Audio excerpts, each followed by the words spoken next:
Olá, povo de Deus! Sejam muito bem-vindos ao nosso canal, Palavra do Reino.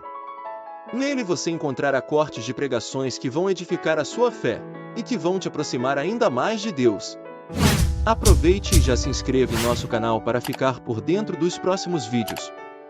Vamos para a palavra. Então, algumas pessoas às vezes querem que a gente diga para eles o que fazer. Eu lembro quando meu filho Israel, na adolescência, entrou no primeiro emprego e ele estava para receber o primeiro salário. A gente pensa no mês cumprido, quando ele começou a trabalhar. Tudo o que ele ficava mirando é a hora que eu receber o primeiro salário, a hora que eu receber o primeiro salário. Ele estava cheio de planos para aquilo. E aí na semana que ele recebeu o salário, no dia na verdade, eu falei: filho, certifique-se de que você separou o dízimo à parte de Deus. Ele olhou para mim e falou assim: eu não vou dar o dízimo. Minha primeira reação foi já formular um sermão. Eu falei: não, ele não faria isso. O que eu ensinei, eu falei: você não vai dar só o dízimo? Quanto é que você vai dar? Ele deu um risinho, tipo assim: pô, o senhor matou a brincadeira antes dela crescer. Eu falei: pai, eu vou dar o salário todo. Gente, como pai, eu fiquei com dó. Porque eu fiquei lembrando de tudo que ele planejou, tudo que ele queria, e que o segundo mês até ter acesso a outro salário seria uma eternidade. Eu acho que ele percebeu no meu rosto. Ele falou: pai, eu achei que o senhor ficaria feliz. Ele falou: eu tenho salário o resto da vida. Ele diz: eu quero santificar o primeiro para Deus. E eu falei: não, eu estou feliz, eu só não estou transparecendo. Não muito tempo depois disso, meu filho viveu um milagre extraordinário de Deus. E a pessoa usada para abençoá-lo disse: Deus me disse que esse menino entendeu algo sobre as primícias e que ele quer fazer isso por causa disso. Então, isso significa que então todo mundo tem que treinar os filhos para fazer isso? Não necessariamente. A primeira casa que eu consegui dizer: puxa, casa própria. Eu, porque entendi a primícias, falei: Deus, quer saber? Eu vou entregá-la mesmo não sendo obrigado. E não estou falando isso para achar que você tem que fazer. Eu só estou dizendo que é personalizado. Que muitas vezes cada um de nós precisa entender qual é a dinâmica. E eu falei: eu vou te honrar. Eu estou disposto a ficar sem casa própria o resto da vida, viver de aluguel se for o caso, mas eu quero fazer isso, mesmo que eu não seja obrigado. E sabe, muitas vezes a gente pode ver Deus trabalhando com pessoas de forma distintas. Quando comecei a acompanhar e discipular o pastor Marciano, ele um dia falou para mim: eu vou dar o melhor dia de faturamento das empresas. Eu falei: tu tá maluco? Faturamento? Isso é diferente do ganho. Ele falou: eu vou fazer porque eu quero. Eu falei: você não é obrigado. Ele falou: eu quero. E ele começou a fazer isso. Eu falei: olha, já que você quer, deixa eu te sugerir algo. Dá o primeiro dia para Deus. E eu compartilhei o que eu estou compartilhando com vocês. Não tínhamos uma igreja ainda. Mas eu falei: olha, isso é uma lei, dá o primeiro. Ele falou: mas o primeiro não é o melhor movimento. Porque as pessoas até ganhar no quinto dia, gastar depois. Ele falou: é lá perto do 10º dia que o negócio fica bom. E eu quero dar para Deus o melhor movimento. Eu falei: então deixa eu te sugerir duas coisas. Dá o primeiro dia. No fim do mês você apura qual foi o melhor dia. E aí você dá a diferença. Você vai continuar fazendo o que você quer, mas tem algo em botar Deus primeiro. E se até hoje você tiver uma conversa honesta, ele vai dizer que a grande virada financeira dele surgiu a partir disso. Isso significa que todo mundo tem que fazer? Não. Isso significa que o Espírito Santo dirigiu ele a uma aplicação de uma lei espiritual que você não é obrigado a fazer.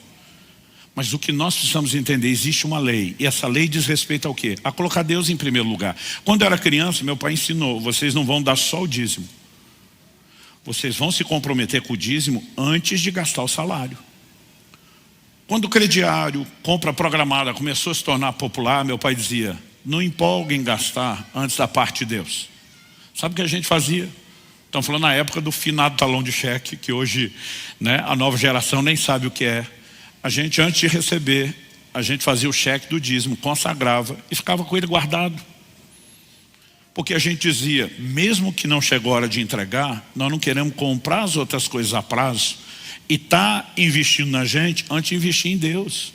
Era a luz que a gente tinha. Isso não significa que você tem que fazer isso. Mas eu só quero dizer que pode haver muitas possibilidades de aplicação de um princípio. Eu tenho 2 jejuns que eu faço por ano. Mas para mim o de janeiro tem um significado especial. Eu falo para Deus: o primeiro mês é seu. É mês de jejum, é mês de me dedicar. Eu estou santificando o restante do ano. Eu já tive momentos de simplesmente dizer para Deus, do que eu sei, o resto a gente resolve depois. Eu vou te adiantar os dízimos do ano. Eu quero aqui fazer algo especial. Então, muito do que nós falamos, e às vezes não explicamos, tem por trás essa lei. Por exemplo, por que nós temos a oferta de semeadora, que sempre é feita na virada do ano? A gente sempre diz, oferta especial, começo do ano.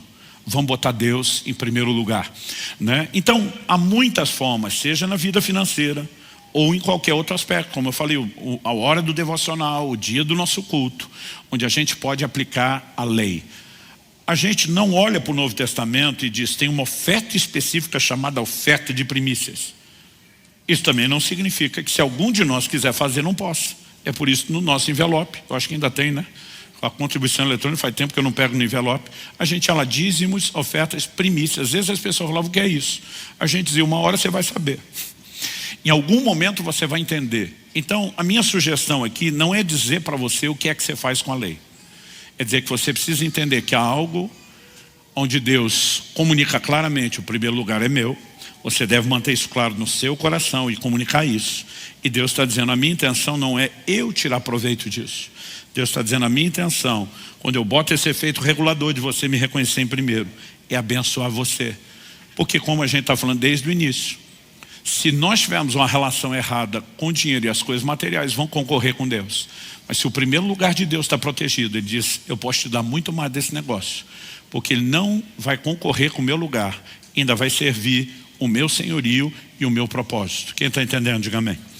Então, a forma e a maneira, você decide. No Novo Testamento, a gente percebe Paulo não só falando aos romanos, que era uma igreja de gentios, que não viviam o rito cerimonial da lei de Moisés das primícias, mas ele está aplicando o princípio. Quando Paulo escreve aos Coríntios, no capítulo 16, ele diz, no primeiro dia da semana, cada um ponha de parte conforme a sua prosperidade. Ele está falando da coleta para os santos, os necessitados da Judéia. Não era o dinheiro que ele ia entregar no culto.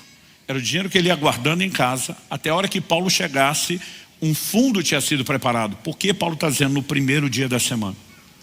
O dinheiro vai ser guardado. Se foi guardado na segunda, na sexta, no sábado, não acumulou do mesmo jeito, contabilmente não cumpriu o propósito, mas tudo está relacionado a primícias. Sempre eles associavam ao primeiro dia. Era uma ideia, né, muito específica, um valor que era cultivado. Quando você lê a Didaquê, nós estamos falando de um material bíblico, mas é o primeiro documento histórico que você tem de catecismo cristão, de orientação aos novos convertidos. Eles orientavam oferta de primícias. Então isso significava que mesmo quando o evangelho estava entrando entre os gentios, os judeus diziam, o rito cerimonial não se repete nos moldes literais de antigamente, mas a lei por trás deles, no plano espiritual, permanece. Então muitos de nós precisamos entender e discernir, né? Há momentos diferentes da minha vida onde eu lido de forma diferente com a lei das primícias. Mas é o tipo de entendimento que a gente sente de Deus, que você deve ter e de forma, né, pessoal, avaliar como você vai aplicar, seja num contexto financeiro ou no plano espiritual, que o primeiro lugar seja sempre de Deus.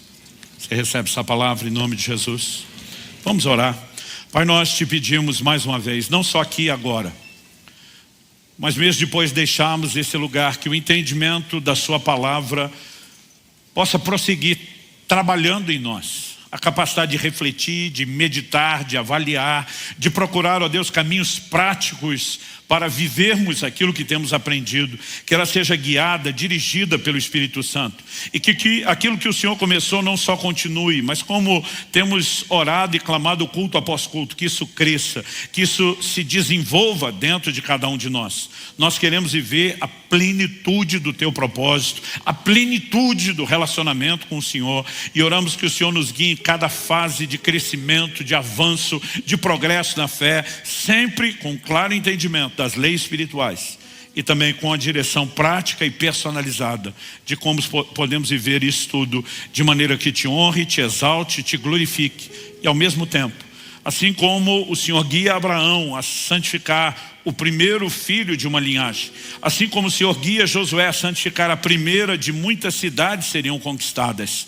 Pai, nós oramos que o teu Espírito nos dirija, mesmo naquilo que nós não entendemos, a viver seguindo e praticando a lei espiritual, a lei das primícias, a lei dos primeiros frutos. Nós oramos em nome de Jesus. Amém.